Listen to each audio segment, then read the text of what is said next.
અમદાવાદમાં જો આવનારા સમયમાં પ્રોપર્ટી લેવાનું પ્લાન કરી રહ્યા છો તો આ 5 ભૂલ બિલકુલ ના કરતા, નહીતર પછી છેલ્લે અફસોસ સિવાય કશું નહીં વધે.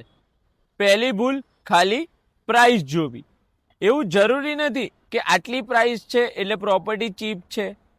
લોકેશન, કન્સ્ટ્રક્શન ક્વોલિટી, એમ્યુનિટીઝ અને ફ્યુચર ડિમાન્ડ આ બધું પણ ચેક કરવું ખૂબ જ જરૂરી છે. બીજી ભૂલ, એરિયાને ખાલી આજની કન્ડિશન પર જજ કરવું.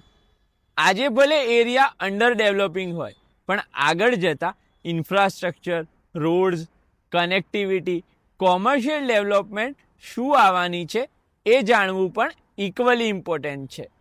ત્રીજી મિસ્ટેક, ડેવલપરનું બેકગ્રાઉન્ડ ચેક કર્યા વગર બુકિંગ કરાવી દેવું. ડેવલપરના પાસ્ટ પ્રોજેક્ટ રેકોર્ડ્સ, ડેવલપરના કન્સ્ટ્રક્શન ક્વોલિટી, ડેવલપર્સનો ડિલિવરી ટાઈમ આ ચેક કરવું પણ એટલું જ મહત્વનું છે. ચોથી મિસ્ટેક, 1800 સ્ક્વેર ફૂટ લખ્યું હોય એટલે એવું ના માની લેવું કે 1800 સ્ક્વેર ફૂટ જ યુઝેબલ કાર્પેટ એરિયા મળશે. પ્રોપર્ટી લેતા પહેલા એક્ચ્યુઅલ કાર્પેટ, બાલ્કની એરિયા અને શું તમને યુઝેબલ એરિયા મળવાનો છે ને એ જાણી લેવું ખૂબ જ મહત્વનું છે. પાંચમી અને સૌથી ઇમ્પોર્ટન્ટ મિસ્ટેક, ફ્યુચર રિસેલ અને રેન્ટલ ડિમાન્ડ વિશે ના વિચારવું.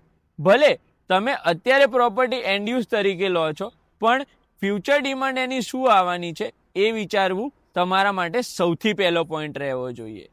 પ્રોપર્ટી ખરીદવી તો ઇઝી છે, પણ રાઇટ પ્રોપર્ટી ચૂઝ કરવું સૌથી ઇમ્પોર્ટન્ટ વસ્તુ છે.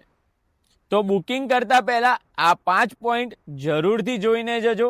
આ રીલ સેવ કરી લેજો અને આવી જ રિયલ એસ્ટેટની પ્રેક્ટિકલ ઇન્ફોર્મેશન માટે ગ્રોથ વિઝન સ્પેસને ફોલો કરવાનું ના ભૂલતા.